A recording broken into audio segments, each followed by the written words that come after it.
Estamos trabajando lo que corresponde a ruido, ¿ya? Y en la práctica, el ruido para nosotros es la sensación auditiva inarticulada que no tiene sentido, ¿ya? O sea, como un golpe, cosas así, que no tenga una secuencia lógica. Ahora, siempre se va a considerar sobre los 80 decibeles, pero para nosotros, desde la perspectiva chilena, cuando tenemos en nuestra empresa esta cantidad de decibeles, no 80, sino 82, ya de una forma u otra nos va a corresponder empezar a trabajar con esto, que es el famoso Prexor, ya que es el protocolo de exposición ocupacional a ruido. Eso lo vamos a trabajar, sí, el próximo semestre, no ahora, ya porque implica una serie más de conceptos y demás en clarificación de conceptos y un poco más de conocimiento para poder hacerlo. Ahora, esto es importante porque en la práctica casi todas las empresas tienen que involucrarse con Prexor y Prexor estipula varias cositas, desde la obligación, por ejemplo, de hacerse exámenes cada cierta frecuencia, ¿ya? Hasta la implementación de medidas de control, pero de forma obligatoria, que eso es lo interesante de Prexor, que en el fondo a ti la mutualidad te va a prescribir. ¿Ya? Ahora les quiero hacer, chiquillos, la siguiente pregunta. ¿Saben lo que significa una prescripción desde el punto de vista de prevención de riesgo? Yo no muy bien, profe. ¿No? Ya. Antiguamente, la mutualidad, cuando iba a tu empresa y, por ejemplo, hacía una inspección, te dejaba una hojita. Y de hecho, siempre que la mutualidad, la que sea, H, IST, ISL, un mutual de seguridad, va a tu empresa, te deja una hojita, ya, en la cual se coloca quién va, cuál es el objetivo de la visita y cuáles son las actividades y recomendaciones. Antiguamente, la mutualidad iba a la empresa y, ¿cómo se llama? Y te dejaba una hojita y eso era una sugerencia. Ahora, de un tiempo hacia atrás, nació la figura de la prescripción. ¿Qué eso qué significa? Yo, mutualidad, voy a tu empresa y, por ejemplo, detectamos una situación como que tú tienes que, por ejemplo, todo trabajo en altura tiene que tener los elementos de detención de caída. Por ejemplo, arnés, puntos de anclaje, colas de pelo, entre otras cosas. Y eso ya al estar con esta figura de la prescripción pasa a ser una obligación. O sea, lo que la mutualidad te diga en aspectos de control de riesgos o en otros ámbitos, tú tienes que aplicarlo de manera obligatoria. Eso es lo interesante con respecto a la prescripción. Ahora, los protocolos, por ejemplo, Prexor, cuando a ti te entregan el informe, que en el fondo te van a decir qué es lo que tienes que tú, cuáles son tus características, tus niveles de ruido, también te van a prescribir las medidas de control que tú tienes que implementar. Ahora, lo interesante de la prescripción es que pasa a ser una obligación. O sea, no deja a la cabida de que si tú quieres lo aplicas. No, tú tienes que implementarlo. Ya no te deja ese como ancho. Uno. Dos, cuando ocurra un accidente fatal o grave, dentro de los documentos que a ti como empresa se te va a solicitar, y también en paralelo a la mutualidad, es la prescripción, que a ti te prescribieron como obligación en cuanto a la implementación de medidas de control. Por eso es importante estos trabajos y estas acciones que hagan las mutualidades, porque bajo ese punto de vista, tú tienes que igual implementar medidas de control. ¿Ya? No sé, Javiera, si se quedó un poco claro con eso, la figura de la prescripción. Chicos, entre comillas te dan un consejo, pero ese consejo es obligatorio, entre comillas. Exactamente. O sea, es sí o sí. Ahora, la pregunta del millón. Si a mí, por ejemplo, me piden, oye, pero tú tienes que trabajar con tu elemento de tensión de caída. Ahora, eso que a ti te señalan, tú tienes que también tener las distintas actividades que muestren que tú hiciste aquello. O sea, por ejemplo, tener los mismos elementos de protección personal en la empresa, los registros de las capacitaciones, por ejemplo, la entrega de los procedimientos de trabajo que involucra aquello. Y eso es como los medios de prueba que uno siempre va a tener que mantener. ¿Ya? Ahora, eso lo vamos a trabajar igual más adelante, cuáles son los registros que uno tiene que tener y toda esa información. Ahora, dentro de lo que es la representación fisiológica de la audición, nunca olvidando de que el oído cumple con la función de poder captar los distintos niveles de ruido, ¿ya? y eso se transmite en un nervio hacia el cerebro, y el cerebro procesa, o sea, capta los estímulos y el cerebro va a procesar lo que uno está en el fondo captando. Ahora, tenemos el oído externo y tenemos el conducto auditivo. Estos dos elementos van a ser van a tener una importancia bien relevante, razón motivo, porque van a ser la zona en la cual yo puedo colocar un equipo de protección personal. O sea, acá puedo colocar, por ejemplo, un áfono de copa, ¿ya? ¿Para qué? Para que al colocar este elemento de protección, el ruido no entre en su totalidad, sino que entre una porción menor. Y lo otro también son los famosos tapones auditivos, que estos van a funcionar siempre en el conducto auditivo. Esos famosos tapones debo tener, pero voy a buscar. No sé en qué parte lo tengo. Esos tapones que son moldeables, que uno los hace así y los empieza a colocar en el conducto auditivo. Eh, Jerusalén, dígame. Hola, profe. Oiga, ¿Ya? ¿hay una posibilidad de que por no sé, por un accidente de trabajo, alguien pueda quedar sordo realmente? Mira, yo tengo entendido, puede ser, por ejemplo, en el caso de explosiones fuertes. No sé Como si las estás visto. minas cuando que explotan así. ¡Puf! Claro, o sea, mira, a ver, con las explosiones, eso por ejemplo cuando, no sé, uno está en una faena subterránea y hacen un carguío de explosivo y eso trona, eso genera un nivel de ruido bastante fuerte.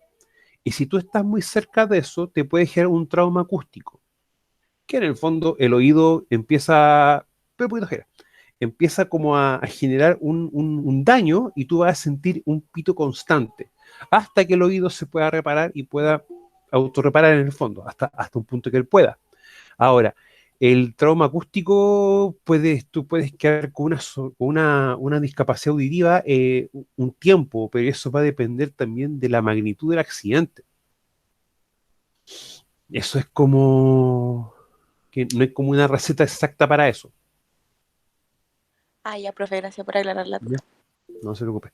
Javiera, No es que yo le quería decir, entonces, entre comillas, igual el trabajador pudo haber violado el reglamento porque se supone que cuando estallan esas cosas deben estar alejados, pues, ¿no? sí y no. O sea, me explico. Los procedimientos para lo que son las tareas de tronadura, bueno, a ver, lo que es la tronadura en sí tiene pasos previos, como todo lo que son las perforaciones, cargar los pozos o las perforaciones con explosivo, luego sellarlos, colocar todo el sistema electrónico y poder tronarlo. Ya. Para los distintos procedimientos en cuanto a la manipulación de explosivos, son procedimientos bien estrictos. O sea, a rajo abierto con superficie. De hecho, déjeme compartir una PPT para poder explicarle algo de mejor forma. Denme un segundito.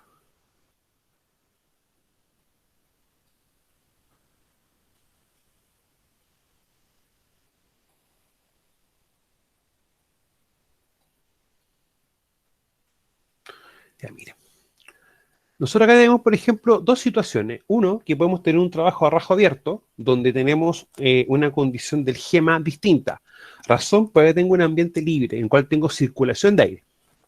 En el cambio, en una mina subterránea tengo un gema diferente. Razón, motivo, porque el ambiente va a ser un ambiente cerrado. Lo que tenemos acá. Ahora, protocolo básico de seguridad en cuanto a esto, cada vez que voy a tronar, en el fondo voy a ejecutar el disparo para que el explosivo haga su trabajo, no debe haber nadie acá adentro.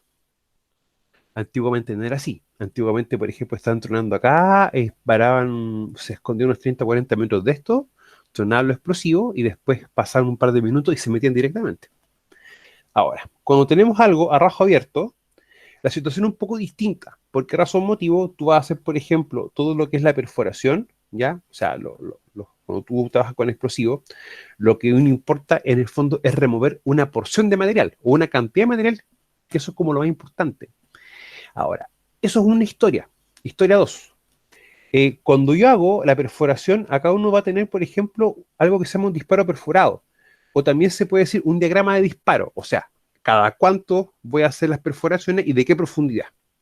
Y eso no lo hago yo, lo hace un experto. porque en el fondo, cada cuanto esté separado las perforaciones y la profundidad, va a estar en directa relación de cuánto material yo voy a sacar. Ahora, cuando uno empieza a ver eso,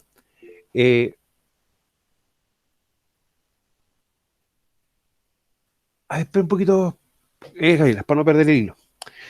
Entonces, cuando yo tengo esta situación y vamos a hacer Tronaura, lo primero que todo, hay un protocolo de seguridad que establece distancias de seguridad.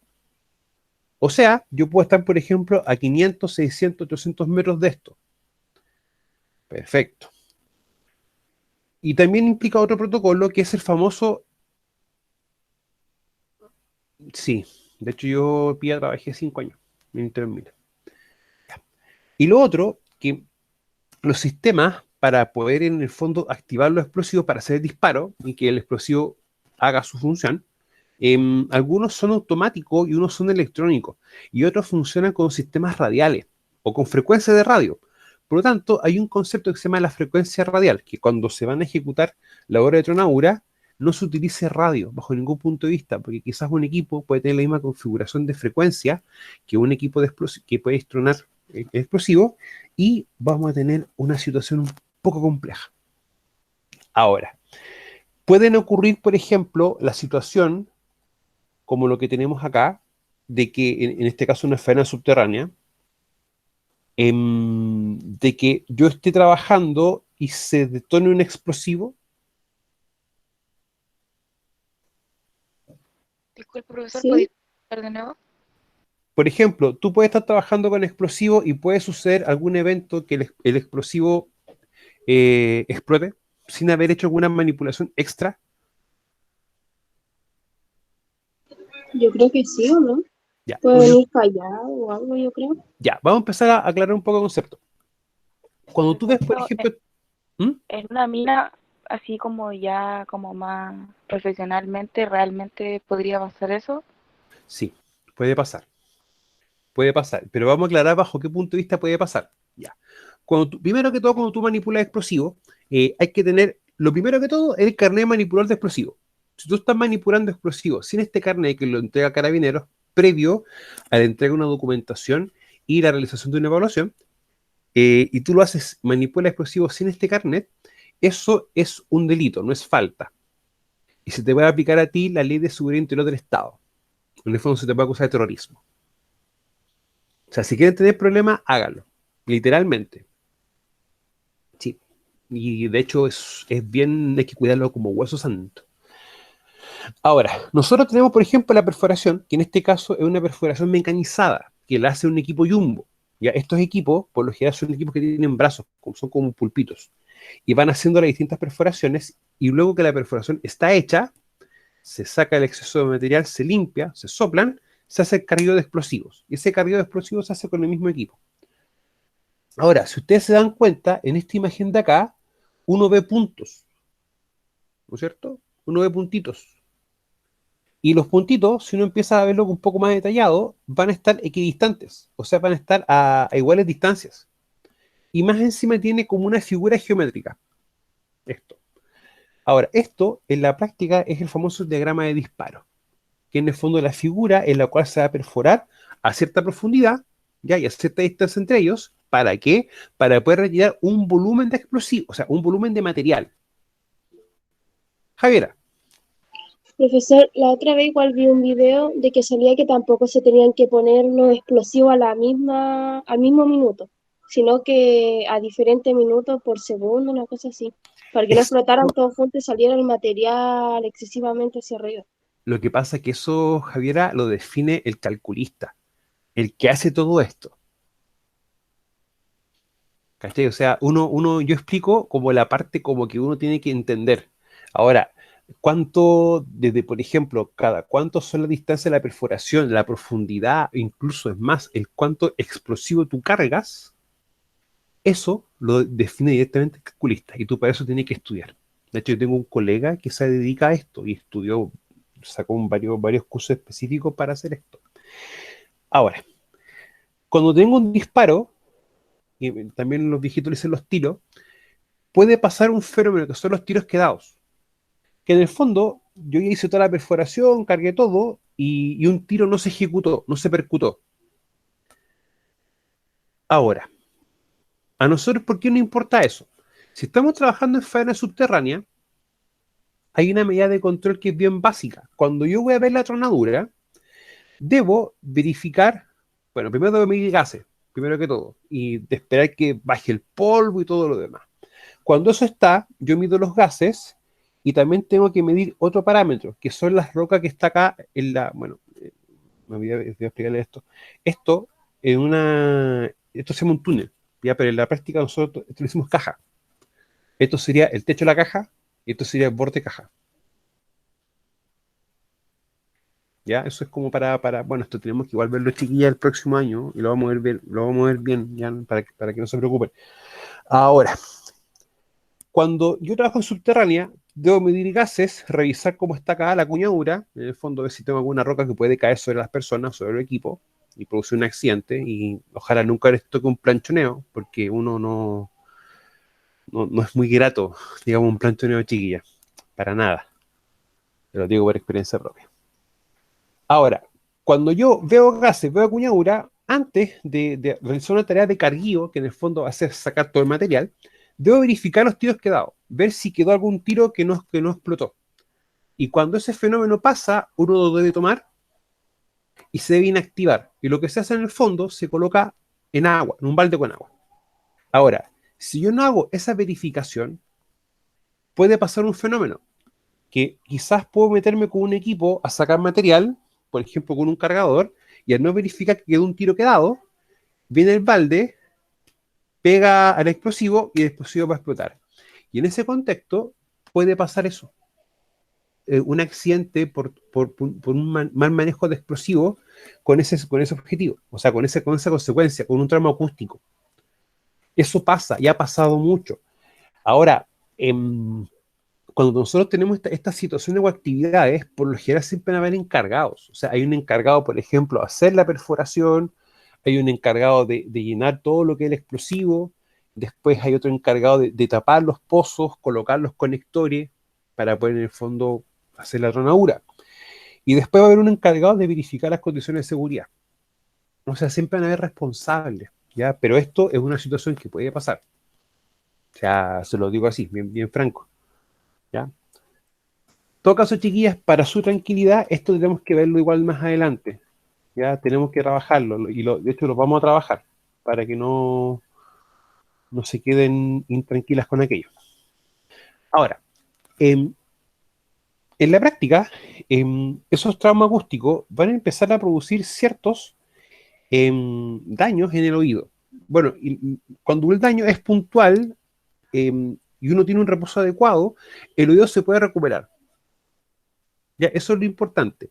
O sea, muchas veces, bueno, cuando se podía, porque ya no se podía salir mucho, quizá uno iba a un lugar y uno llegaba a la casa, sentía un pitito, y ese pitito al día siguiente se pasaba, es porque ya el oído, el daño que tuvo, se reparó. Para que tomemos en cuenta. Ahora, dentro de la estructura del oído, esta sección de acá es una de las más importantes, la que tenemos acá. De ahí vamos a ver más abajito por qué. Y lo otro importante es el famoso tímpano. ¿Ya? El tímpano tiene una función bien específica. ¿Alguien sabe cuál es? ¿Es el que percibe los sonidos o no? No. Pia, ¿Me puede repetir la pregunta, por favor? el tímpano. ¿Para qué nos ayudaría no solo el tímpano? O la sección de acá del oído medio, esta sección de acá. Él queda como los impulsos nerviosos, ¿no? O el tema del equilibrio. El equilibrio, sí. Es el equilibrio. ¿Ya? Para reducir el ruido. Exactamente. Entonces, ¿qué pasa? Cuando los traumas, o tú sufres un golpe en tu cabeza, o tú tienes que subir a una gran altura geográfica y bajar muy rápido, o sea, como de nivel mar a los 4000 y bajar muy corto tiempo, se produce una alteración en el oído medio. Y uno eso, ¿cómo lo percibe? Cuando uno va caminando y uno no camina recto, camina como de lado, ¿ya? Y siente uno el oído como abombachado. La otra forma de poder identificar aquello la presión igual, o sea, eso tiene que, nuestro cuerpo como sistema tiene interconexiones mucho más complejas y específicas de lo que uno piensa. O sea, son muchas las interconexiones que hay a veces. Ahora, cuando uno va conduciendo, uno lo nota porque se pega mucho en la línea media. O sea, por ejemplo, en este caso la berma. Por eso es importante siempre tener ciertos cuidados, ¿ya? Para lo que es el oído. A ver, acá Gabriela ha hecho una pregunta en el chat, dejen revisar el tiro aquello.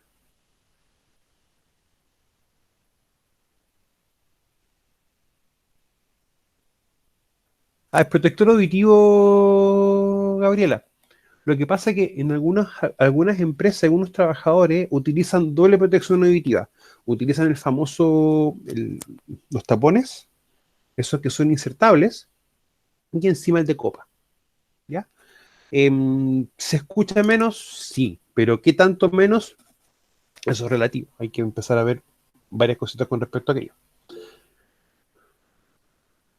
O sea, te va a dañar el oído bajo ciertos puntos de vista. O sea, el tapón, tú cuando lo insertas en este caso, en el conducto auditivo, no es que tú te lo coloques hasta el fondo. O sea, tiene que colocarse de cierta manera, ¿ya? Y por lo general la gente lo coloca recto y hay que colocarlo con un leve ángulo para que pueda quedar bien. Y debe quedar una sección saliente en esta sección del oído, ¿ya? Para poder también tomarlo en cuenta. Tenemos el famoso... a ver, señorita, pregunte.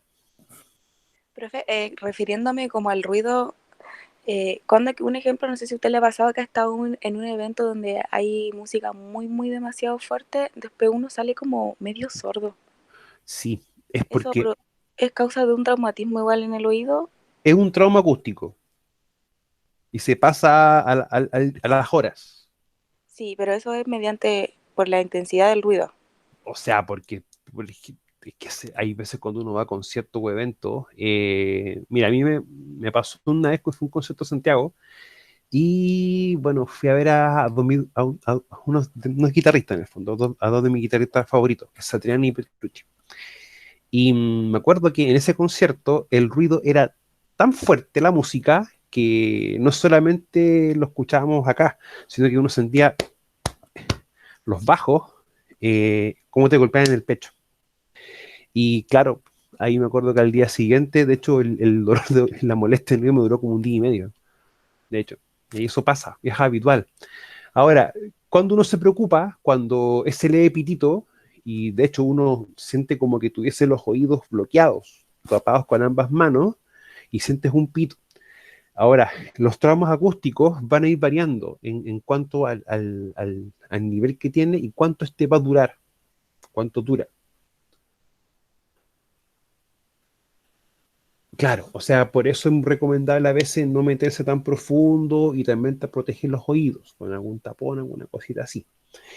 Ahora, tenemos esta sección del corte del canal de Caracol y de esta parte a nosotros lo que nos interesa mucho es el famoso esto, el órgano de Corti. Y el órgano de Corti, ¿por qué nos va a interesar a nosotros? Porque estas secciones o estas células ciliadas son lo que van a hacer la captación del ruido o la captación de los distintos estímulos auditivos. Y estos que son captados pasan a las fibras nerviosas auditivas y van al cerebro para que el cerebro recién procese lo que tú estás escuchando. O sea, el proceso de entender lo que uno está percibiendo como distinto estímulo es recién cuando esto se capta y el cerebro procesa. Es lo mismo con la vista. El oído, bueno, el oído yo siempre le tengo como de los órganos del cuerpo un respeto bastante en el sentido de que no se le da el cuidado adecuado. O sea, el tema de estar con estas cuestiones de audífono, no hacerte una limpieza del oído o limpiar bien el pabellón auditivo, o lo que muchas veces como error se comete de tomar un cotonito y hasta el fondo del oído. Esas cosas así no debiesen hacerse. O sea, hay que tener como una higiene adecuada con el oído. Más que no solamente el oído tiene las estructuras que nos permiten poder captar distintos estímulos, sino que también tiene que ver con temas del equilibrio. O sea, a mí me pasó muchas veces bajar de las 5004 de altura a 4000 en menos de una hora, y después un par de horas más llegar a nivel de mar.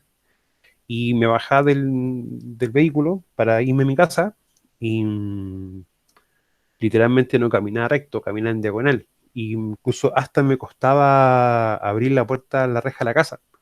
De hecho, me acuerdo que un par de veces el taxista se bajaba y él me abría la puerta, porque no podía. Pero el nivel bueno, de la descompresión por presión y el nivel de inflamación del oído medio.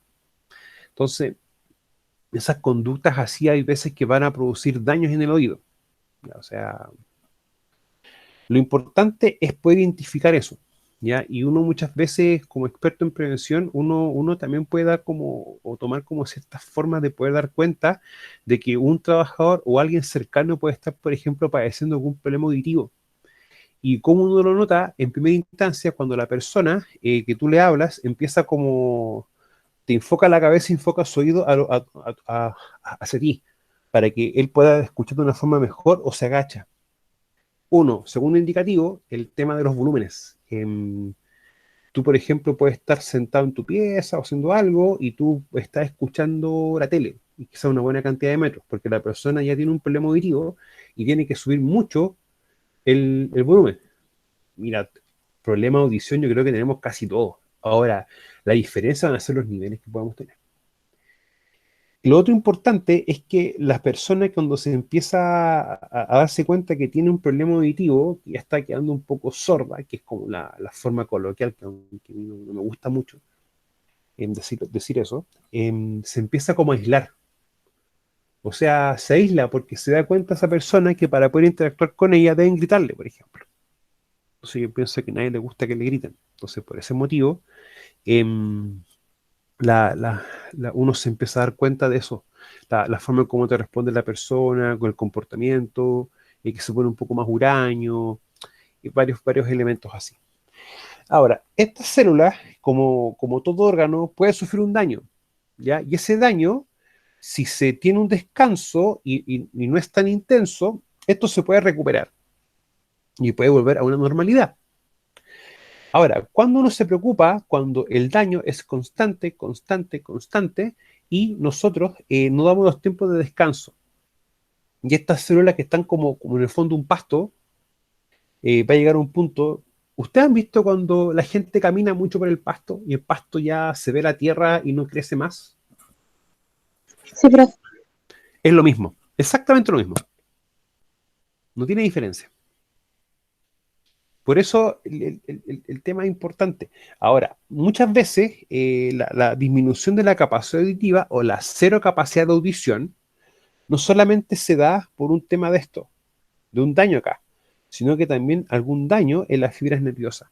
La pérdida de la capacidad de audición o la capacidad auditiva también es una condición con la que se pueden hacer, o una condición también que se puede dar no solamente por un accidente de trabajo, sino que también por algún tipo de enfermedad. Las meningitis, por ejemplo, generan lesiones a nivel de oído, ¿ya? Para poder también tomarlo en cuenta. Cuando uno trabaja con personas que tienen este tipo de discapacidad auditiva o una capacidad distinta, hay que tomar cuidados en el sentido de que cuando uno interactúa con ellos, hablar bien, modular bien, no hablar en cetáceo, porque eso no sirve, ¿ya? O sea, la persona no es que no entienda, la persona no escucha. Y muchas veces ellos tienen capacidades intelectuales, pero sobre lo normal. Entonces, se tiende a achacarles condiciones o situaciones que no corresponden a su realidad. ¿Ya? O sea, se lo digo bien francamente. Lo importante de esto es que desde el punto de vista laboral, y eso hay que tomarlo bien claro, si tengo una persona que está desarrollando una hipoacusia como una enfermedad profesional, recuerden que la hipoacusia como enfermedad profesional se llama hipoacusia neurosensorial, ¿ya?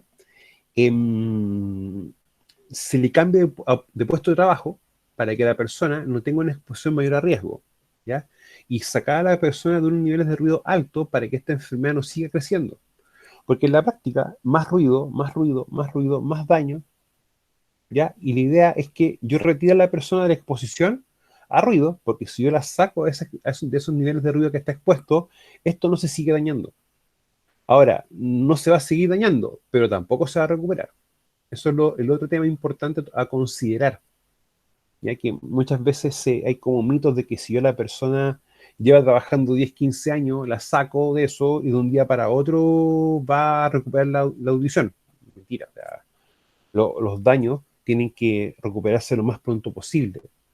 ¿Ya? Por eso que cuando uno revisa estas tablitas de 594, ¿ya? Te va a decir, por ejemplo, que si tú estás expuesto a 85 decibeles, puedes trabajar máximo 8 horas al día, sin elemento de protección. Pero si yo estoy expuesto a 91 decibeles, que ojo, de 85 a 91 son 6 horas, o sea, son 6 decibeles. Pero dense cuenta la cantidad de ruido, o el tiempo, mejor dicho, lo que yo puedo estar expuesto, es mucho menor. O sea, hay que tomar esas lógicas, ¿ya? O sea, si yo, por ejemplo, voy a tener este nivel de ruido y la persona puede trabajar solamente máximo 4 horas al día, o sea, dentro de la jornada de trabajo de 9 horas, prácticamente un poco menos de la mitad de las horas. Y eso es un tema porque las empresas no lo tienen tan interiorizado. Javier. Profe, una consulta. ¿Qué pasa si un trabajador está en faena y ya no está oyendo bien? ¿Lo sacan o cómo? Buena pregunta. Ya, vamos a partir por lo más sencillo. Ya. Cuando tú tienes el agente ruido, así como el agente sílice, por ejemplo, la empresa está obligada, de una forma u otra, a verificar el estado de salud de la persona. La verificación del estado de salud de la persona, eso responde al Código del Trabajo. Porque en el fondo, si yo, empleador, voy a someter a una persona a riesgo, debo ver primero si tiene la actitud física.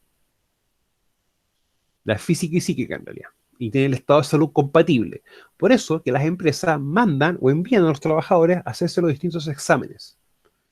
Por ejemplo, antes de trabajar o durante el trabajo. Ya. Ahora, pongamos un caso hipotético de que tenemos un trabajador de unos 50 años, ¿ya? Que ya de frentón está desarrollando una hipoacusia. ¿En qué nivel? No lo sé. Pero ya está desarrollando una hipoacusia. Ahora, lo más probable es que esto se tenga que hacer varios exámenes para ver el tipo o el origen de la hipoacusia. Porque en una puede ser por un daño por la fibra de la zona ciliada, producto de la exposición constante a ruido. Y lo otro, que ya por la edad, el sistema nervioso de uno también empieza a producirse un deterioro. Entonces, ahí hay varios tipos de exámenes que se hacen al trabajador para determinar bien primero si tiene una hipoacusia y después el tipo, ¿ya? Ahora, ojalá nunca les toquen hacer la del octavo par, que es como el examen más acuicioso, ya para definir bien el tipo de sordera, si en el fondo es por esto. Y bueno, te colocan unos cascos, unos fonos, son unos fonos en realidad, son audífonos de copa de casco, y empiezan con una frecuencia, es que si es por el trabajo, se va a tomar como laboral, y si en el caso no, ya no se va a tomar como laboral. Ahora, ese examen te empiezan a aplicar una longitud, como unos pititos bien poco perceptibles, y uno que sí se puede sentir. Pero hay ciertas frecuencias que te aplican de que literalmente uno siente como esta frecuencia o este pitito te atraviesa el cráneo. Literalmente, o sea, duele un kilo. O sea, se los digo así bien, ojalá nunca les toque, porque de verdad es bien molestoso el examen. Javiera. Otra pregunta, ¿y qué pasa si ya el trabajador tiene esa Espera, enfermedad? no terminé la pregunta, no terminé la respuesta, perdón, me dispersé. Mira, entonces ya, al trabajador se le detecta este hipoacusia. Y en este caso ya empieza a funcionar la ley de accidente del trabajo de enfermedades profesionales. O sea, la persona tiene ya contrajo y desarrolló esa enfermedad profesional, por lo tanto, ya empieza a trabajar todo el mecanismo de la mutualidad a que la empresa está adherida. Y en ese contexto, ¿qué pasa? Debe empezar a hacerse una rehabilitación de la persona para que en el fondo pueda obtener o volver a tener una salud similar a la que tenía antes, uno, y dos, esta persona tiene que ser reeducada y cambiarse de un puesto de trabajo ya a uno que tampoco le significa un menoscabo. Y la persona en el fondo va a seguir trabajando. Ya, profesor, gracias. ¿Ya? De nada. Ahora, Javiera, y para todos ustedes. También puede pasar otro fenómeno, en el que la persona desarrolle una enfermedad profesional y de una forma u otra después pueda acogerse, por ejemplo, a una... es que eso, el deterioro de la miopía se ve directamente con la aplicación de un examen. Y ese examen no lo hago yo, tiene que hacer un especialista facultativo. Ahora, cuando una persona ya empieza a desarrollar una enfermedad profesional, ellas también pueden acogerse a lo que es una pensión por invalidez. Pero esa es otra historia. Eso es otro, ese mecanismo cómo funciona, es otro, eh, tiene otra explicación, es un poco más compleja, ¿ya? Más adelante, teniendo un tiempo, se las puedo explicar, ¿ya? Miren, por lo menos es un poco menos enredada que calcular el 67. Eso, como diríamos, el paso 1, el paso 2, el paso 3, esas cositas, es mucho más sencillo que eso por lo menos. Lo que sí se van a percatar de algo, que son los tiempos. Eso se van a dar cuenta ustedes. Los tiempos que son lo más complejo, porque a veces la misma ley entiende que los tiempos son tan demorosos que se extienden los tiempos de pago, se categoriza como que la enfermedad tuviese una indemnización de un 100%, el pago de la pensión, un porcentaje, y ahí viene todo un quilombo que lo vamos a explicar otro día, porque es importante que lo conozcan, ¿ya? Pero en este punto el curso no es tan relevante. Ahora, el sonido o el ruido, ¿ya? Va a empezar a hacer este viaje. O sea, si me vuelvo a esta página anterior, entra por el tímpano y pasa por toda esta sección completa, hasta llegar al nervio cloaquial, o esta sección de acá, perdón, para poder tomarlo en cuenta. Por lo tanto, si yo quiero empezar a aplicar medidas de control, pero lamentablemente una medida de control es la persona, el EPP, recuerden que el EPP se puede aplicar bajo dos contextos. Contexto 1, para poder manejar un riesgo residual, el riesgo que yo no puedo controlar implementando alguna medida de control de ingeniería, 1, y 2, cuando voy a definir bien qué medida de control implementar, implemento o coloco un EPP mientras veo qué medida de control puedo aplicar. Por lo tanto, lo que corresponde a una copa o un fono, o mejor dicho, el áfono, fono, sonido, sin sonido, ¿ya? Y un tapón auditivo. Ahora, síntomas. Yo trabajador o yo experto en prevención, tengo trabajadores que están expuestos a ruido. De una forma u otra, uno tiene que identificar ciertos elementos que te ayuden a poder identificar claramente, y uno, trabajador, también, identificar si está desarrollando esta patología o esta enfermedad profesional. Dolor de cabeza, insomnio, taquicardia, que en el fondo empieza ya el corazón a latir más rápido de lo habitual. Un zumbido en el oído, que este zumbido no se pasa al día siguiente, sino que empieza a aumentar, aumentar, aumentar, a crecer. Y eso vamos a tener después problemas. Dolores de cabeza y estrés. Recuerden que el estrés en sí es una serie de mecanismos del cuerpo de cómo reacciona a una serie de estímulos, ¿ya? Y ahí pueden desencadenarse otros elementos más. El insomnio, que es también la mala calidad de dormir o poco dormir, y eso es lo que uno empieza a tomar en cuenta. Ahora, lo que es súper habitual que uno perciba cuando está expuesto a ruido, independiente de la cantidad y del contexto, es el dolor de cabeza y el zumbido en el oído. Son como los dos, y uno también se pone un poco mal genio, un poco huraño, en el sentido de como que no quiere hablar nada con nadie ni con el mundo. Y eso es súper habitual que suceda. Sí, sí, ese es el problema. El problema del oído, cuando está muy inflamado el oído medio, es que tú te mareas, ¿ya? También hay una condición que es el vértigo, o también otra condición que es muy similar, que son el miedo a la altura.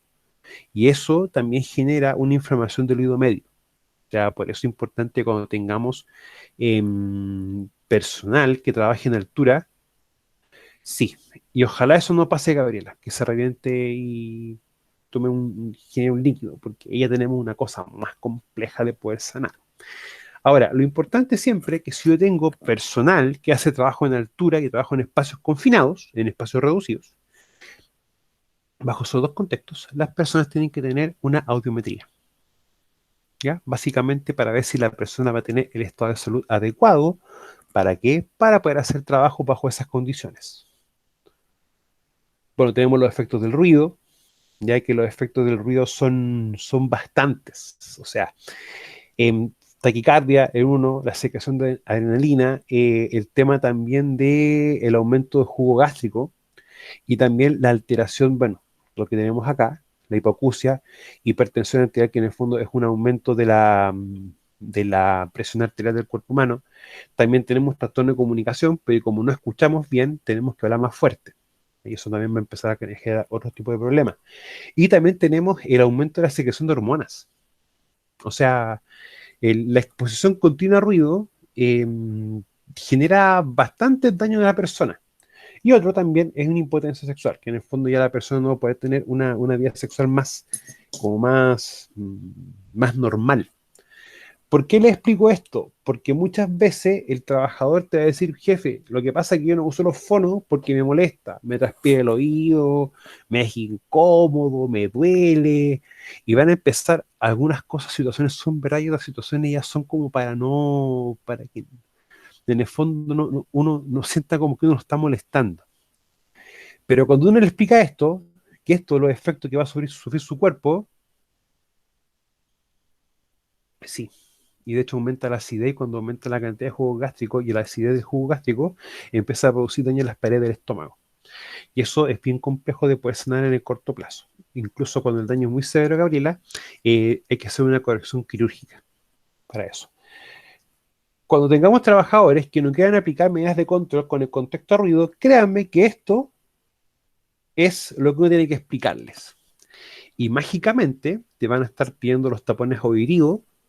Tú vas a tener que empezar a cotizar nuevamente los fonos, los tapones auditivos, y empieza todo el cuento de que recién el trabajador se da cuenta del efecto que puede producir y se empieza a cuidar. Y créanme que es verdad.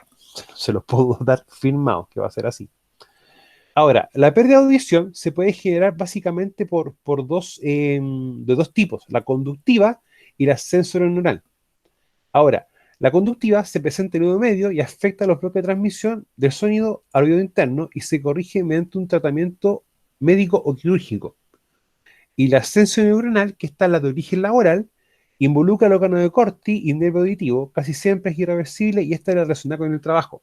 Por lo tanto, cuando ya se quiere empezar a hacer una medición más concreta, o ver de una manera más concreta si qué tipo de pérdida de audición es, se tiene que ver estos dos de acá.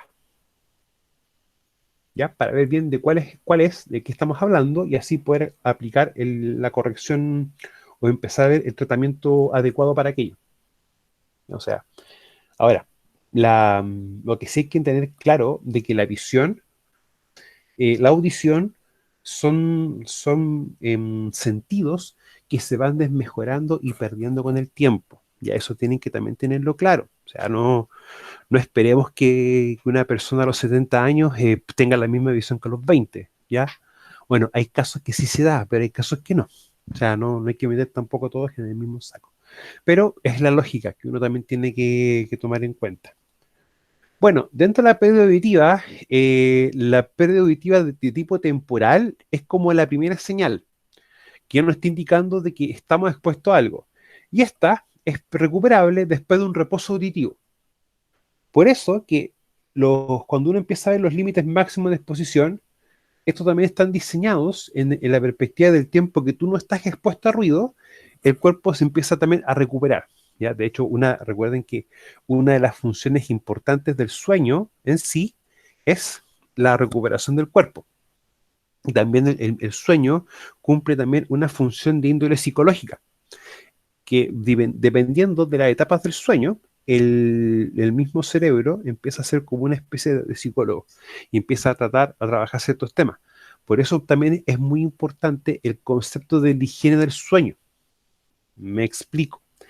Muchas veces cuando uno ve películas o ve situaciones, el cerebro cuando está durmiendo no discrimina si es real o es ficción.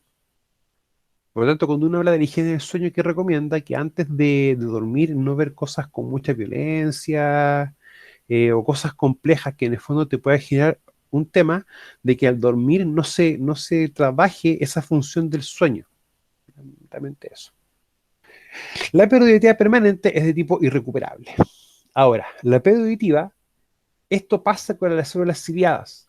Por eso que una persona que está expuesta constantemente a la gente de ruido empieza prácticamente a cada vez escuchar menos, porque va a tener menos elementos que van a ir captando, perdón, los distintos estímulos.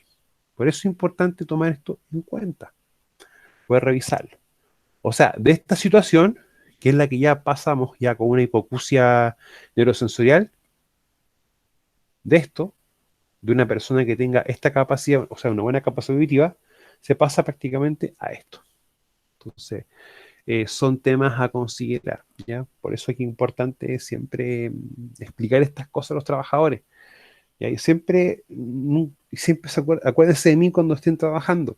Explícale al trabajador las cosas en un lenguaje que él también pueda entender. ¿Ya? O sea, no todos los trabajadores tienen a veces los mismos niveles educacionales. Hay trabajadores que solamente saben leer y escribir. Ojo, eso no lo hacen ni malas ni buenas personas. Ellos quizás no todos tuvieron el mismo acceso a la educación.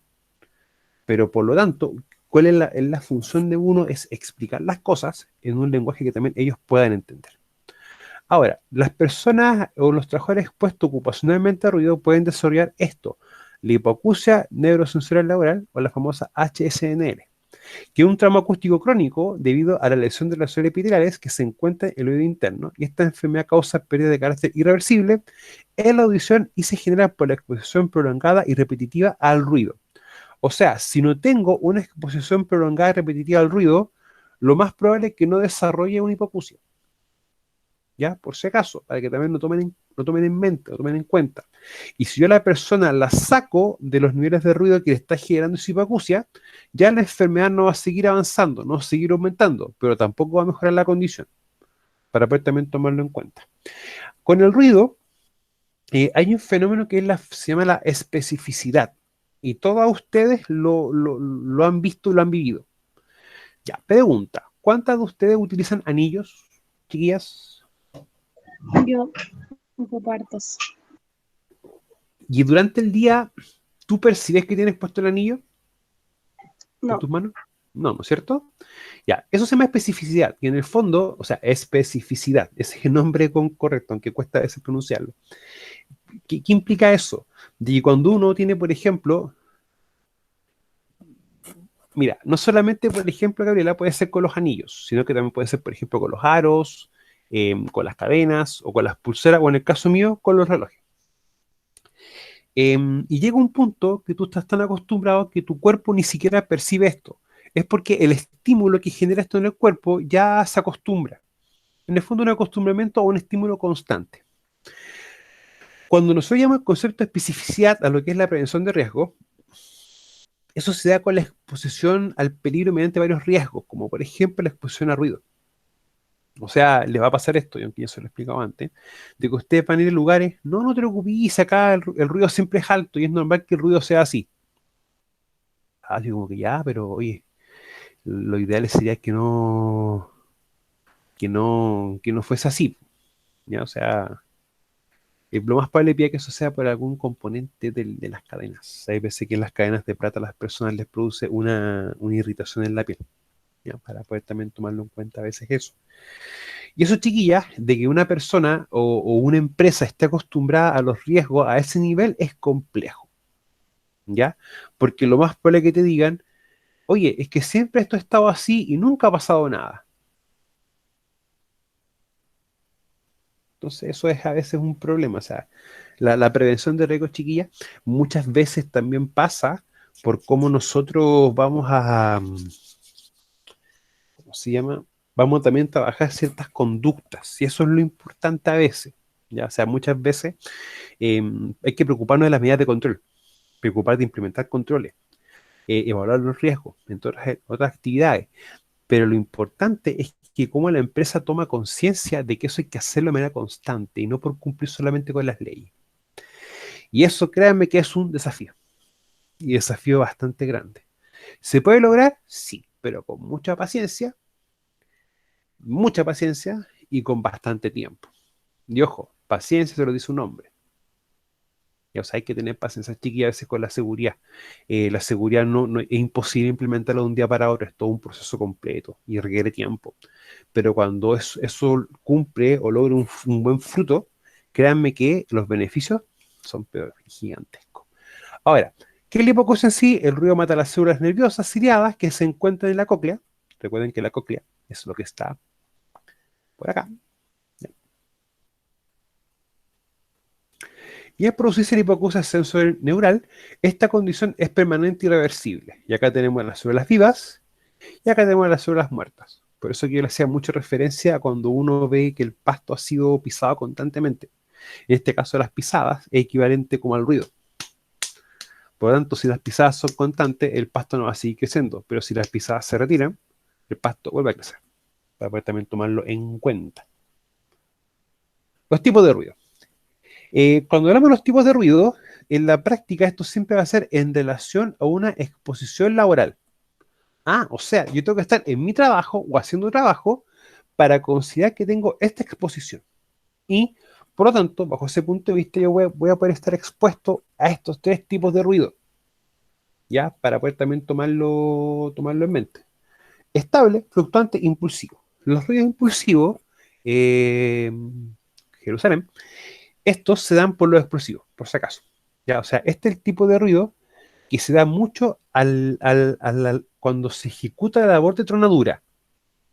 Ahora, los fluctuantes y los impulsivos también, quizás no como en un nivel muy alto, un poco más chiquitito, se dan mucho en las labores de perforación, por ejemplo. Ahora, los fluctuantes impulsivos también se pueden dar en contextos, por ejemplo, de utilización de maquinaria pesada. O sea, vamos a tener varios rubros en los cuales el ruido se puede manifestar de ciertas formas. ¿Ya? O sea, no hay que también tomar como esa lógica. ¿Ya? Espérenme, chicas, un segundito. Necesito ver una cosa antes que me olvide. Ok. Ahora el estable. Imaginémonos, por ejemplo, que tenemos una... Voy a dejar de compartir un poquito pantalla. Ya. Vamos a hacer, por ejemplo, que esta barrita va a ser el ruido. Cuando el ruido es estable, se va a comportar así. O sea, no va a sobrepasar mucho el lápiz en sí. O sea, va a ser algo así. Prácticamente no se van a notar las ondas. Cuando tenemos el fluctuante, vamos a tener esta barrita, pero el ruido va a ser así. Tú ya puedes diferenciar las curvas, o en este caso las longitudes de onda. Las vas a poder diferenciar. Y el impulsivo va a ser así. Va a tener esa diferencia. Ahora, ¿por qué es importante empezar a entender eso? Porque los tipos de ruido, de una forma u otra, me va a definir claramente las medidas de control a implementar. ¿Ya? Y eso es un tema. ¿Ya? El próximo miércoles, chiquilla, vamos a hacer un taller. ¿Ya? Vamos a trabajar con un equipo que es el famoso decilímetro. ¿Ya? Pero vamos a trabajar con uno que es un poco más específico. Ya, si ustedes se dieron cuenta, tengo una cajita, la cajita hermética, y el equipo está guardado con una funda. Ya, vamos a utilizar la próxima semana este equipo. ¿Ya? Y este equipo lo vamos a conectar directamente al computador. Y vamos a ir viendo gráficas en tiempo real. ¿Ya? Vamos a ver varios casos y también vamos a ver un par de medidas de control, una en específico que corresponde a una medida de control de tipo ingeniería, ¿ya? Para poder ver bien el tema del contexto de ruido. Ahora, ¿por qué es importante ver esto? Porque el tipo o cómo se van moviendo estos tipos de curvas o el tipo de ruido nos ayuda de una forma u otra a poder vislumbrar bien las medidas de control. ¿Ya? Ahora, ¿por qué se los digo así? Cuando uno recibe un informe de las mediciones de ruido en tu empresa, va a empezar a pasar un fenómeno que te van a decir el ruido más alto, el ruido más bajo y el promedio de ruido. Pero no te entregan como curvas. Entonces, muchas veces uno puede hacer análisis más concreto. ¿ya? Entonces, vamos a trabajar con esa herramienta, con este equipo. Segundo, vamos a trabajar un poco con Excel, ¿ya? Y vamos a trabajar con Excel de la misma forma que hemos trabajado antes, pero con lo que corresponde a las gráficas, ¿ya? Así que vamos nuevamente a utilizar Excel. Con Excel, chiquillas, vamos a ir trabajando la carrera completa, ¿ya? Pero vamos a ir trabajando como yo les estaba explicando. Vamos a ir trabajando con varias formas para que Excel se le haga sencillo, no se le haga complejo, ¿ya? Y yo creo que cuando trabajaron conmigo con Excel se dieron cuenta que no es tan complicado, ¿ya? Para que no le tomen miedo, porque eso es lo que pasa, le toman temor a veces a las cosas. Bueno, el ruido estable es aquel ruido que presenta fluctuaciones de nivel de presión sonora instantánea inferiores o iguales a 5 decibeles. O sea, tengo un nivel de ruido y las curvitas que se van dando van a ser de más o menos 5 decibeles. O sea, para arriba y para abajo. Y esta observación es en 1 minuto. Ahora, lo importante de cuando uno haga esto es cómo yo configuro el equipo. Y el equipo en este contexto hay que configurarlo desde una forma bien sencilla. O mejor dicho, configurarlo pensando en el que el equipo va a oír como un oído. Ya que en el fondo la captación de los distintos niveles del oído sea lo más similar al oído. 1. Y 2, lo importante es a la altura en la cual yo coloco el equipo. O sea, si yo quiero estar haciendo una medición ambiental, debo colocar el equipo a una altura que sea referencia. O sea, o mejor dicho, que sea referencial a o equivalente a que una persona esté parada y escuchando el ruido. ¿Ya? Por eso que muchas veces se cometen varios errores con esto. Errores desde el punto de vista de, de que el equipo se coloca mal, se coloca, por ejemplo, con el micrófono invertido, o el error que se comete, pero que es garrafal, es ir al lugar donde, por ejemplo, tenemos un motor o un equipo que genera ruido y colocarlo directamente ahí. Eso es una barbarie, eso es incorrecto. Para el punto de vista laboral de una persona de exposición al ruido, eso no corresponde. Pero hay un segundo contexto. Si yo quiero ver si un equipo está funcionando de manera bien, yo puedo medir el ruido directo en el equipo, pero a una distancia. Los niveles de ruido también te van a indicar a ti, por ejemplo, si el equipo está funcionando o no correctamente, para tomarlo bien en cuenta, ¿ya? O sea, eso puede pasar. Ahora, eso se aplica mucho en lo que es el mantenimiento predictivo. O sea, se mide ruido en algunos casos y en otros casos también se mide vibraciones. ¿Para qué? Para ver si están dentro de los parámetros de funcionamiento del equipo. Si esos parámetros, incluso a veces hasta la temperatura, están fuera de los parámetros de funcionamiento normal del equipo, a este equipo hay que someterlo quizás a una mantención previa o revisar algún componente. O sea, la higiene industrial, chiquillo, o la medición de ruido o de varios agentes, también se puede utilizar en otros contextos. O sea, medición de temperatura, por ejemplo, ruido y vibraciones, para que también lo tomemos en consideración. El ruido fluctuante es aquel ruido que presenta fluctuaciones de nivel de presión sonora instantáneas superior a 5 decibeles. Recuerden que las NPS es el nivel de presión sonora, que en el fondo, si yo, por ejemplo, coloco mi mano frente a mi boca y empiezo a hablar, voy a sentir un leve golpeteo de mi mano. Eso es una presión que hace mi boca, o en este caso el sonido que yo estoy emanando, en una superficie.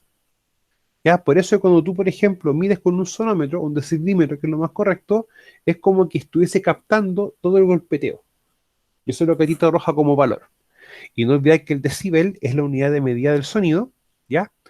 Y el A, lento, hace en este caso el A hace la diferencia en que en el fondo el equipo está midiendo cómo oye el oído humano. Esas son las diferencias o la sutileza. Ahora, si ustedes se van dando cuenta, en el caso del estable, si tú analizas o ves las curvas, la curva es más o menos estable, o sea, se comporta muy similar de arriba hacia abajo. Cuando dice inferior o igual a 5 decibeles, es como que nosotros trazáramos una curva acá y una curva acá abajo, hasta el número de 0 a 5 y de 0 a 5 arriba y abajo, y todo el ruido que estemos captando se va a mover hasta ese rango. Por eso es estable, no tiene una variación mayor. En el caso del fluctuante, si yo coloco, por ejemplo, una línea 5 y una línea igual a K5, la curva, voy a encontrar picos de la curva que estén sobre ese valor o sobre esa línea, ¿ya? Por eso que uno habla que es fluctuante, porque no va a tener una estabilidad, sino que va a empezar a tener esas variaciones así, ¿ya? Por lo general, los compresores o algunos motores van a tener ruidos estables, ¿ya? Cuando se maneja a una velocidad constante. Ahora, si yo, por ejemplo, acelero, freno en un motor, ahí voy a tener yo ruido de tipo fluctuante, ¿ya? Porque no voy a tener una estabilidad. El impulsivo es, por ejemplo, esto. Ruido impulsivo es aquel ruido que presenta impulso de energía acústica de duración inferior a un segundo a intervalos superiores a un segundo. Un ejemplo puede ser lo explosivo, uno. Y el otro ejemplo también puede ser un taladro. O tú estás perforando, aprietas y sueltas el gatillo, ya para que la broca vaya entrando, ¿ya?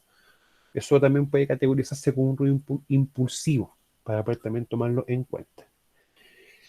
El famoso decreto supremo 594, el que nos regula las condiciones ambientales, básicas en lugar y ambiente de trabajo, no solamente nos va a servir a nosotros para lo que es la exposición ocupacional a ciertos agentes, no solamente nos va a definir los distintos límites de exposición, los LPP, los LPT, esos límites, sino que también nos va a definir, LPP, LPT y LPA, permisible ponderado, permisible temporal y permisible absoluto.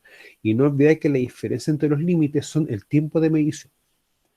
Ahora, el 594, lo importante de esto, que me da definido los tiempos máximos de exposición por día. Y en un día me va a definir cuántas horas, cuántos minutos y cuántos segundos. Ahora, todos estos valores de exposición van a tener siempre un criterio en común, que es lo que puede estar expuesto un trabajador sin ningún elemento de protección auditiva, ¿ya? Cuando hablamos de los EPP, los elementos de protección personal en el contexto de la audición o en el contexto de exposición ocupacional a ruido, se van a empezar a llamar elementos de protección auditiva o el famoso EPA, ¿ya? Para poder también tomarlo en cuenta. Ahora, si yo, por ejemplo, estoy trabajando a 109 decibeles, puedo estar expuesto a esta cantidad máximo casi 2 segundos. Pero si voy a estar trabajando a 85 decibeles, puedo estar expuesto sin ningún equipo de protección personal un máximo de 8 horas. Ahora, estos son los niveles considerados para qué cosa, para los estables y los fluctuantes, ¿ya? Por eso es importante muchas veces que nosotros también podamos identificar previamente los tipos de ruido, ¿ya? Y por eso a veces es importante hacer los análisis de las gráficas, ¿ya? Por eso yo quiero que veamos que ese concepto de chica lo vamos a trabajar la próxima semana, ¿ya? En la hora de consulta vamos a trabajarlo un buen ratito. ¿Por qué lo quiero hacer? Porque eso no se trabaja mucho, ¿ya? Y es bastante sencillo y te da otras herramientas distintas, ¿ya? Pero me interesa eso, que lo podamos trabajar también desde esa perspectiva. Bueno, tenemos también en este caso para ruido impulsivo, y que ya la cosa va variando un poco, ¿ya? Yo puedo estar a 95 por 8 horas y así sucesivamente, hasta los 140 que puedo estar prácticamente expuesto un segundo. Pero si yo me voy a la tablita que estamos viendo y lo que quedamos la semana pasada, ya acá vamos a tener un umbral del dolor y lo más probable es que tengamos un daño en el oído severo, un trauma acústica severo. ¿Ya? Por lo tanto, no hay que llegar a veces, chiquillos, a esos extremos. Javiera. Profe, una consulta, y para que llegue a ese nivel de dolor extremo, así que cause algo bien severo al oído, como qué ruido puede ser, una explosión o qué cosa. Explosiones, por ejemplo. Mira, cuando yo, por ejemplo, veo esto de acá, ya, volviendo un poquito a este ejemplo, esto se comporta como una caja, por eso le dicen caja. Pero cuando tú, por ejemplo, estás generando ruido acá, el ruido se devuelve a esto, o sea, va para acá y se devuelve a donde tú estás, y se amplifica. Con las explosiones, esto suena muy fuerte, ¿ya? Por lo tanto, una de las medidas de control siempre es alejarse lo máximo posible de las explosiones.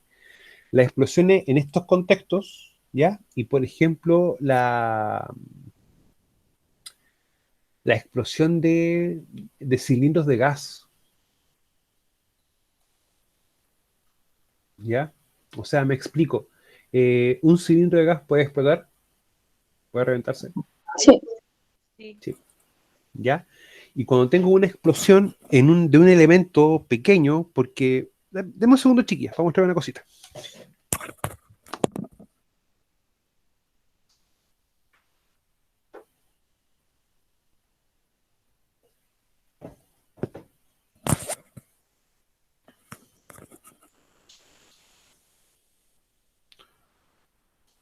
Ya.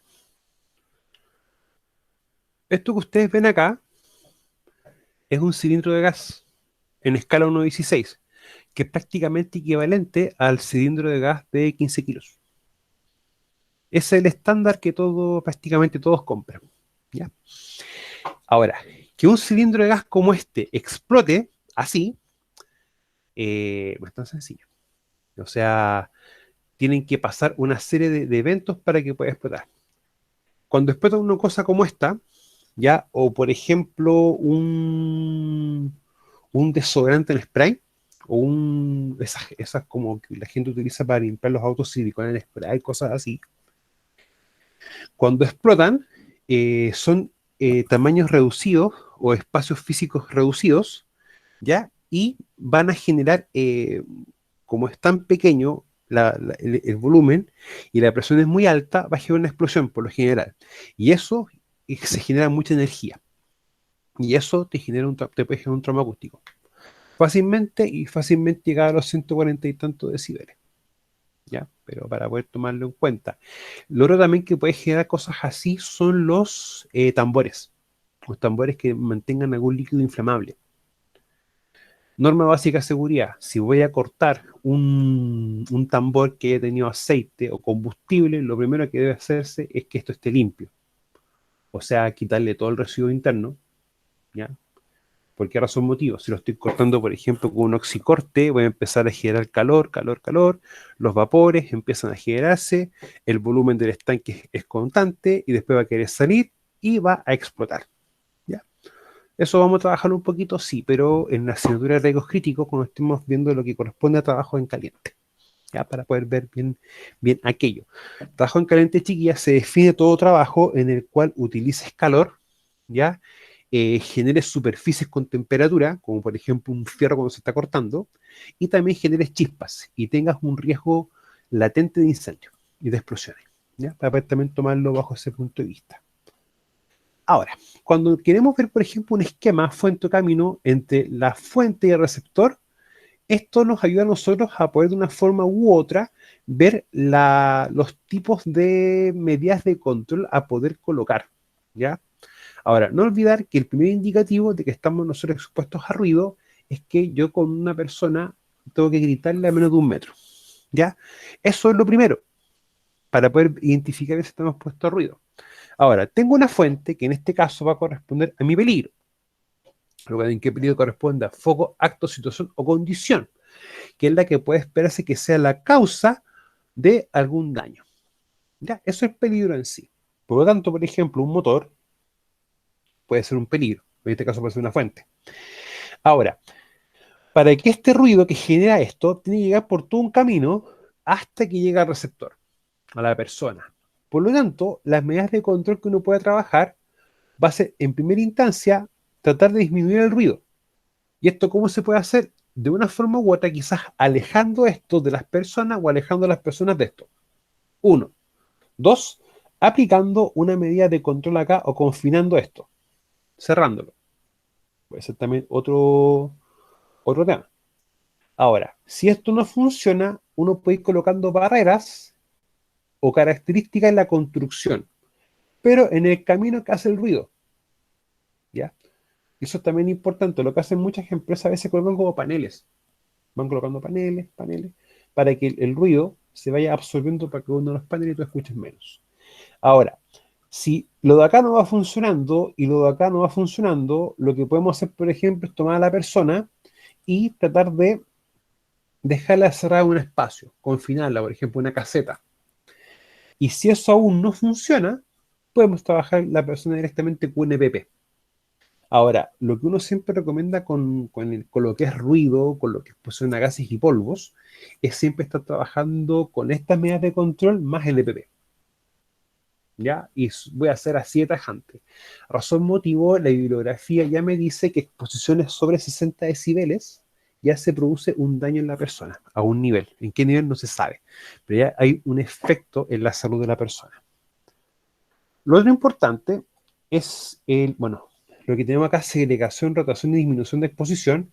Estas dos de acá corresponden a medidas medidas de control que, si yo lo clasifico dentro de la jerarquía de controles, que tengo los tres elementos, corresponde al del medio. Ese elemento es las medidas de control tipo administrativas. Y las medidas de control administrativas se radican, por ejemplo, no solamente en los procedimientos de trabajo, en los instructivos, capacitaciones, charlas, sino que también va a radicar en qué cosa en específico, en lo que es la rotación de personal o los turnos de trabajo, para también tomarlo bajo esa perspectiva.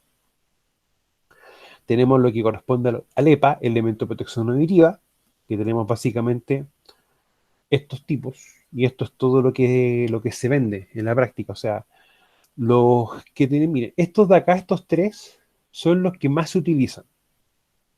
¿Ya? Los que más se utilizan siempre. Los de acá los venden, se compran, pero no son tan cómodos. O sea, este de acá, que en el fondo tú te vas colocando y después lo retiras. Es muy duro a veces, la goma o el plástico no es tan blandito. Por eso uno muchas veces prefiere los moldeables, porque en el fondo son mucho más blandos, se acomodan mejor al oído, después de cada uso se eliminan porque son desechables y tampoco son caros. O sea, estos moldeables, tú puedes perfectamente comprar una caja de 200 y esa caja te va a costar menos de 6.000 pesos. O sea, no es algo excesivo, o sea, es dinero, estamos claros, pero no es algo excesivamente caro. O sea, eso se puede comprar en sí.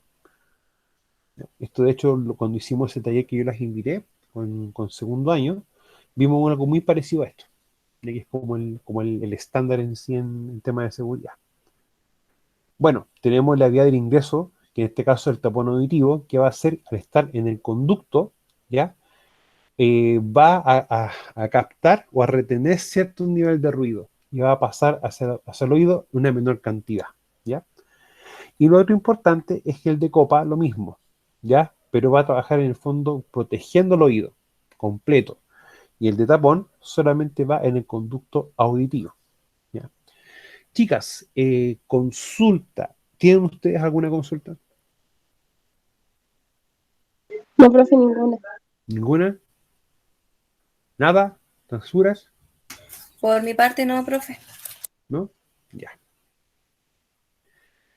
Ya, chiquilla. Entonces vamos a dejar avanzar un poco lo que corresponde a vibraciones, ¿ya? Y vamos para ya la próxima semana, terminar con vibraciones y ver un poquito de lo que corresponde a temperaturas, ya lo que corresponde a frío y calor. Vamos a ver en todo caso lo más medular, ya para que tengamos bien en cuenta. Bueno, los riesgos físicos no solamente es el ruido, sino que también vamos a tener vibraciones. O sea, vibraciones, qué importante, porque no siempre hay una exposición constante a lo que son vibraciones. O sea, vibraciones se expone bajo ciertos parámetros o ciertas condiciones bien puntuales. Lo más general y lo más común es la utilización de herramientas. O sea, herramientas eléctricas, por ejemplo, o unas neumáticas eléctricas, por ejemplo, como un taladro,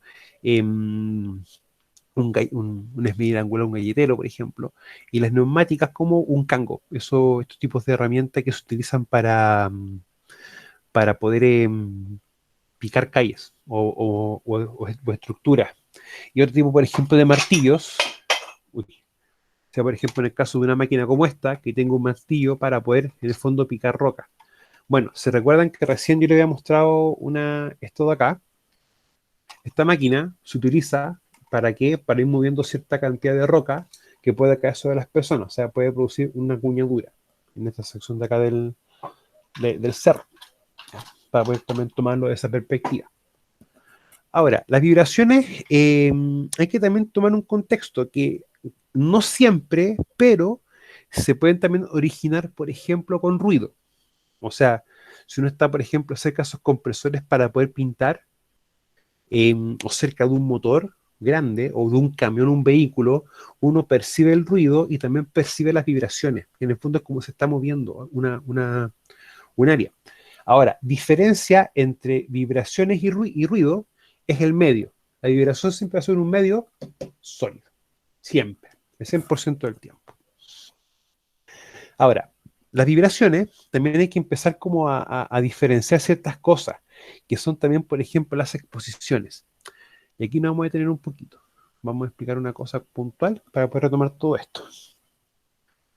Bueno, yo sé que muchos la conocen, Rigoberto, que es mi ayudante, ¿ya? Este monitor lo vamos a trabajar un poco nosotros, ya cuando estemos trabajando un poco más con los EPP, ya de control, y en la parte de economía y salud ocupacional. Ahora, Rigoberto es un trabajador, ¿ya? Y él como trabajador puede estar expuesto a diversos riesgos. Cuando trabajamos, por ejemplo, con vibraciones, ¿ya? Hay que hacer diferencia. Cuando es ruido, la exposición a ruido va a estar en esta sección y va a producir efecto en todo el cuerpo. Las vibraciones podemos tener exposición a cuerpo completo, podemos tener también una exposición directamente a lo que es la muñeca, o también podemos tener una exposición en el segmento muñeca-codo, ¿ya? O también muñeca-hombro, completo, ¿ya? Y eso hay que hacer la diferencia, ¿ya? O sea, van a haber efecto en todo el cuerpo, pero las exposiciones son específicas, ¿ya? Para poder también tomarlo en cuenta. Ahora, dependiendo del tipo de trabajo y varias cosillas más, van a ser también los efectos secundarios que se puedan producir en la persona. O sea, ¿usted conoce los cangos, chiquillas? Esas máquinas como para perforar. Yo sí, profe. ¿Sí? ¿Y los demás? ¿No? Sí, igual. Sí, profe. ¿Sí? Ya. Igual de un segundo voy a mostrarle una cosita. Muy pequeño, un cachito.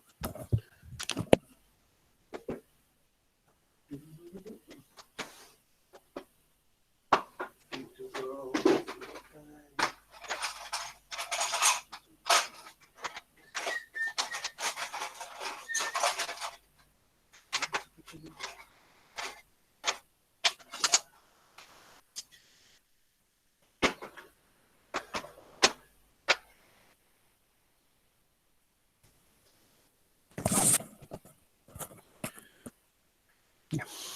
Un cango. O un martillo neumático, que es como el nombre más común que uno escucha. Entonces, ¿qué pasa? Tengo una persona y tengo un cango. Por lo tanto, ya cuando empezamos a ver esto, si se dan cuenta, la altura de la persona, como que muchas veces no coincide, por ejemplo, con la altura del piso.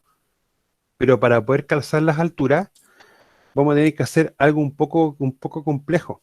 Y para eso vamos a utilizar un poco Rigoberto. Rigoberto no va a trabajar cuando tenga que Tiene perforar, que flexionar el cuerpo ¿m? para poder alcanzar. Tiene que Flexionar, ¿no es flexionar el cuerpo cierto? para poder. Sí. O sea, un poco hacia adelante, ¿no es cierto? Y quizás no solamente la columna, sino que también las piernas. Por lo tanto, vamos a estar trabajando quizás con esta herramienta, esta persona va a estar trabajando quizás en una posición no normal, no anatómica. O sea, va a tener que estar trabajando así. Ahora, cuando pasa esto, toda la fuerza que la persona haga va a llegar a este punto. Por eso es que es muy importante cuando no sé, uno escucha o le dicen, oye, pon la espalda recta. Por su motivo, porque una espalda recta, toda la energía o fuerza que tú generes no se va a distribuir en un solo punto, sino que a través de toda la columna vertebral. ¿Ya? Eso uno, ¿cómo se da cuenta cuando uno está manejando mucho tiempo o conduciendo mucho tiempo, porque conducir y manejar son cosas distintas, y uno se para y siente un dolor solamente en la parte de acá, en esta sección de acá, la espalda baja, y uno dice, oh, que está pesado el viaje. No, no es que el viaje estuvo pesado, estuviste más sentado. ¿Ya? Y eso también va generando inconvenientes. O sea, bueno, cuando veamos conducción, o lo que es transporte y carrillo, tenemos que ver los riesgos típicos de la conducción. Y vamos a trabajar un poco los que corresponden a los riesgos ergonómicos, ya, pero eso corresponde al segundo semestre. Ahora, un gran número de trabajadores está expuesto a vibración en su lugar de trabajo, algunas herramientas y máquinas las producen, pero también están expuestos aquellos trabajadores que utilizan vehículos como medio de transporte, rodados y combinados con otras utilidades, como por ejemplo los tractores agrícolas, ¿ya?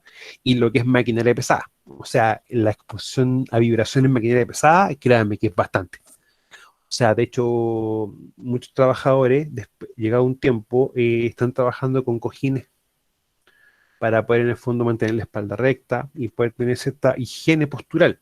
O sea, yo recién les Profe, comenté, ¿sí? igual como yo vivía en el interior, yo veía ¿Mm? mucho a los caballeros que trabajaban en la uva, donde tenían que transportar todo el día cajas de uva en el tractor, también ocupaban cojines, se ponían en la espalda también cojines y todo eso. Sí, porque lo que pasa es que las máquinas, bueno, los tractores en sí han tenido evoluciones, ¿ya? Pero el principio es el mismo, puede transportar cualquier cosa. Ahora, no todos los equipos y herramientas tienen un concepto integrado que es la ergonomía, que en el fondo está diseñado para que el cuerpo pueda trabajar bien y terminado el trabajo, la fatiga en el cuerpo sea lo más baja posible.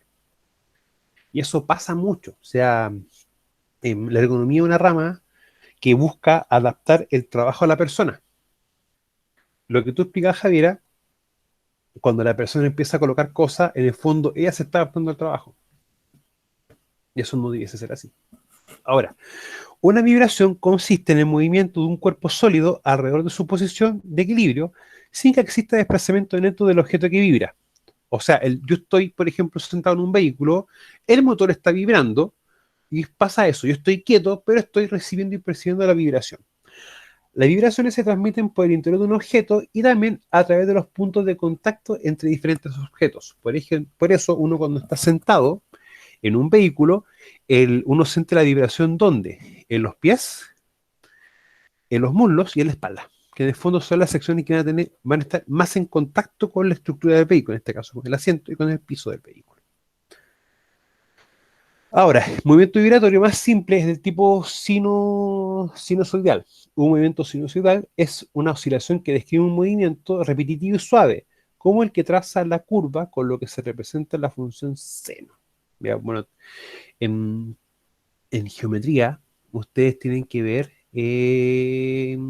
la función seno, coseno, tangente, ¿ya? Ahora, un muy buen ejemplo, porque esto es un poco enredado de explicarlo con estas palabras, es, a ver, las que son mamás o tías, cuando los chiquititos están muy inquietos, uno qué hace, los coloca en el coche, ¿no es cierto? Y uno con el coche empieza a hacer así, teniendo un movimiento repetitivo y suave, ¿no es cierto? Eso es también un ejemplo de una vibración de tipo sinusoidal. Es cuando uno coloca a los chiquititos en el coche y empieza a hacer este movimiento, ¿ya? Para que en el fondo pueda bajarlo y relajarlos un poco, ¿ya? Y sirve mucho. Ahora, en la práctica, las vibraciones a las que se ven expuestos los trabajadores son una combinación de un gran número de vibraciones simples. O sea, esto de acá va generando varias vibraciones. Ahora, una de las enfermedades típicas de la exposición continua a vibraciones es la famosa de los dedos blandos, ¿ya? Esa es como bien, bien recurrente. De hecho, hay unos guantes específicos para vibraciones que lo que hacen en el fondo captan cierta energía y la empiezan a disipar, ¿ya? La empiezan a botar al medio para poder también trabajarlo. Ahora, cuando uno va por una calle y están ejecutando con estas cositas con los famosos cangos, uno incluso está a una buena distancia y uno percibe la vibración. Por lo tanto, si uno no trabajando en eso, pero pasando cerca lo percibe, hay que preocuparnos o preguntarnos cómo lo percibe el trabajador. Y la vibración en ese contexto, el equipo produce efectos en las personas bien particulares. Uno es una rigidez muscular porque el equipo tiene tanta fuerza que la persona tiene que colocarse un poco dura. ¿Para qué? Para evitar que este salga para cualquier parte. Entonces eso es un tema, ¿ya? Y también empieza a producir un reblandecimiento, por eso el síndrome de los dedos blandos, en las articulaciones, en estas secciones de acá. Y en el fondo del cartílago que tenemos, el cartílago, recuerdan, que son los elementos que permiten que están en las articulaciones y la articulación cumple la función de unir huesos. El cartílago que nos permite que un hueso pueda moverse con otro y así no hacer contacto hueso con hueso y producir un daño mayor. Ya, para poder también tomarlo en cuenta. Bueno, una vibración se puede caracterizar por su frecuencia y su intensidad. Y la frecuencia es el número de veces que se completa un ciclo de oscilación y se mide en hercios. O también cuántas vueltas puede dar algo. Un hercio equivale a un ciclo por segundo. En prevención, las vibraciones que tienen interés por los efectos que causan el organismo son aquellas entre 1 y 1500 hercios. Y eso, por ejemplo, puede ser fácilmente en una batidora, por ejemplo. Esas mini pimer, esas mini batidoras que uno utiliza, por ejemplo, para hacer mayonesa, un taladro, herramientas eléctricas, por ejemplo, o quizás hasta esos huevitos para que uno puede preparar cemento o preparar concreto. O sea, van a haber varias herramientas y varios elementos en los cuales nos van a, ¿cómo se llama? Nos van a generar exposiciones ocupacionales, ¿ya? Y nunca olvidar, en labores de la casa, labores de la cocina, entre otras cosas, generan también riesgos y son de igual o mayor magnitud a los riesgos que se están generando en el trabajo, ya por si acaso, o sea, yo siempre he dicho eso. Eso hace que no se deba nunca mirar en menos el trabajo de la casa y siempre en la casa se trabaja el doble, ya por si acaso. Ya, chiquillas, vamos a dejar de presentar, no se me arranquen todavía,